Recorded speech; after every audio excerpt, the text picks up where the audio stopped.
success in your relationships, success in your career, success in money, success in any area outside of yourself has nothing to do with those people, with those experiences, and everything to do with how your mind has been programmed to respond to difficult people, to difficult experiences. And if you want to be happy, you have to learn to work harder on yourself than on your job and your relationships. Now, the first step that you have to do to start to create a healthy mind is that you need to realize that you cannot control your thoughts. So we need to stop judging our thoughts. We need to stop criticizing the thoughts that we have. And we need to stop thinking that, when it comes up, we can just turn them off. It's not possible. Same with your emotions. You can't stop your emotions from happening.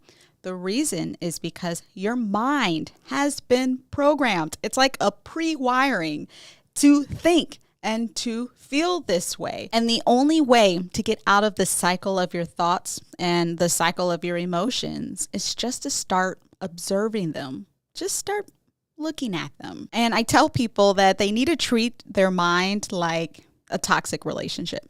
So if you criticize yourself, if you judge yourself, if you belittle yourself, if your mind says crazy things, if you have anxiety attacks or any emotions that you don't want, that you don't like, it's kind of like a toxic relationship. Most people have been in a toxic relationship in their life, and it's the one where you're in it and everybody around you is like, yo, what are you doing with that person?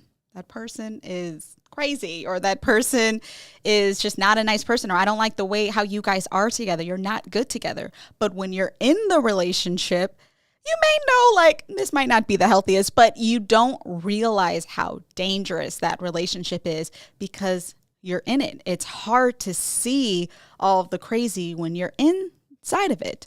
But when you do break up with that person, or there is some type of separation, you start to look at that relationship more from an objective point of view, and you're thinking, maybe it was toxic. He is crazy. What was I thinking about being with him?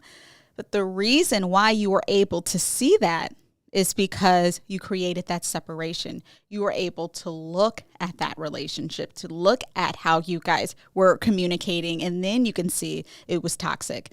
The mind's just like that. Until you can actually look at it, you really don't know how toxic it is. I have a scenario so people can understand a little bit more when I say separate yourself from your mind and why that's healing. I'm going to give you 2 scenarios, and you tell me which scenario gives you more power, more control, and more freedom in your life. Okay, scenario number 1. You're walking home, you're by yourself, it's nighttime, and you just have a few blocks to get home. And you see a man walking towards you, and he's looking kind of sketchy. And as soon as he, is in front of you, he reaches into his pocket, he takes out a gun, puts it to your head, and says, "Give me all of your money." Terrifying moment. Now, scenario number 2.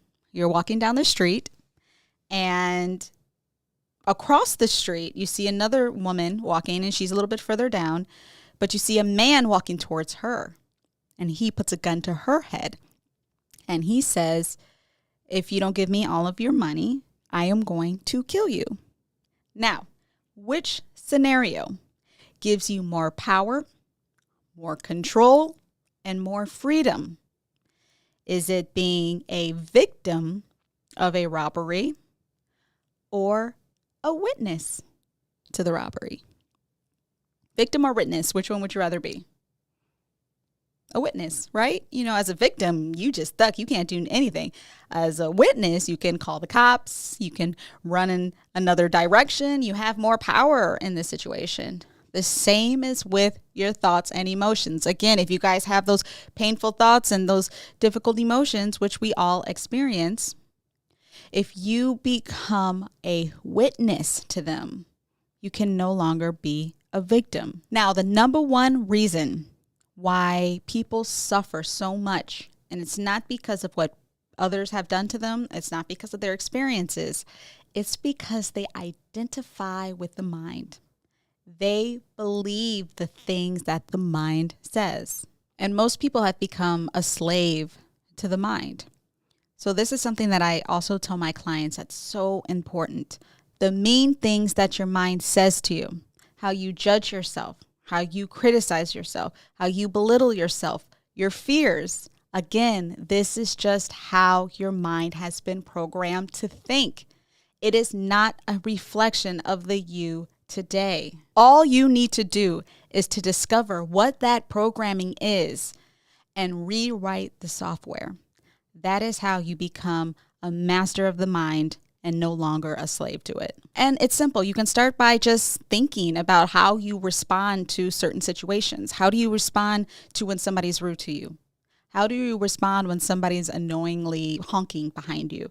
How do you respond when your friend shows up late to your event?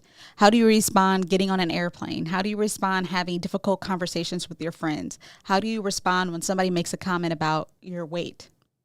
Just by even thinking about those moments, you are becoming more aware of your natural response. That is looking at your thoughts so that when you do have an experience and those mean thoughts start to arise, just take a step back and just look at them. Become a bystander of the mind. You're aware that an event is happening. You're just not taking part in it. When you take a step back from your thoughts, from your emotions, you can then intentionally and consciously choose the next choice. Your thoughts, your emotions aren't dictating what you do next. You get to decide, this is how I want to respond to the situation. You are no longer reacting to the mind. You are no longer reacting to how you are feeling. You are deciding, this is how I want my relationship to be. This is how I want to be in business. Start with the easy. Start with the lightweight emotions. Start with the lightweight thoughts. You don't have to go into how you feel with those deep traumas that you went through as a child. Start with the easier ones. Like I said, getting cut off on the highway. How do you feel when it happens? I know when I first started this was something that was really hard for me. It was not easy for me just to take a step back from my thoughts. It was very, very difficult. And I was exhausted. I could not believe how many thoughts and emotions were running all through my body. I was like, Lord, you just don't know it because you're so stuck in it. So if you just kind of take a moment and just start looking at the lightweight thoughts. And then when you start to laugh at those moments, that's when you can go to those deeper, those more rooted thoughts and emotions. And look at it like working out. When you first work out, that's really difficult. You're not going to go in there and bench press 100 pounds. You're going to injure yourself. But you could start with some 5-pound weights. And once those get easier, you go to the more difficult weights. And that's how you start to master the mind, taking control of the mind, and ultimately taking control over your life and living your life with more intention. Now, a really good exercise you guys can do, they're called mental rehearsals. Oftentimes we have people in our life that have to be in our life that we can't just necessarily cut off. However, you notice that there's similar repeated type conversations that happen that turn into conflict.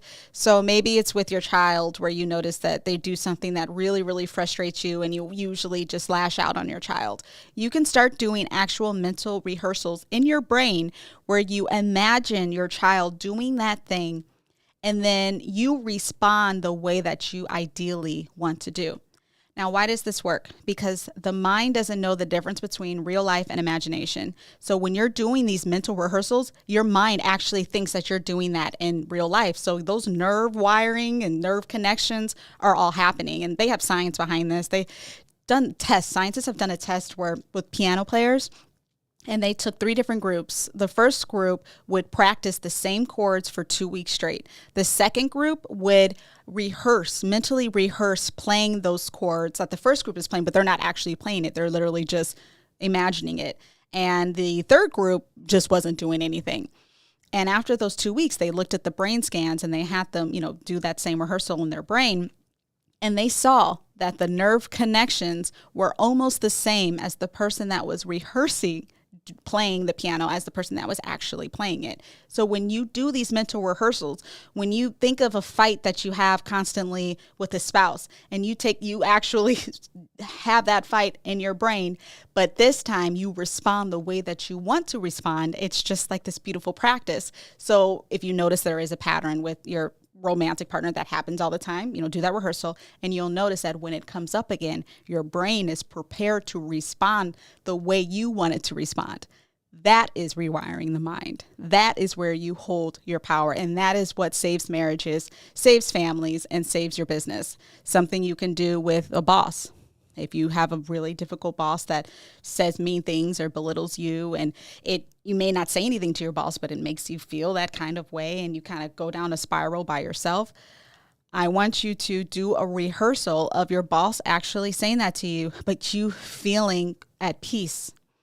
That boss is not taking away your joy. You are stabilizing yourself, and you get to control how other people impact your life.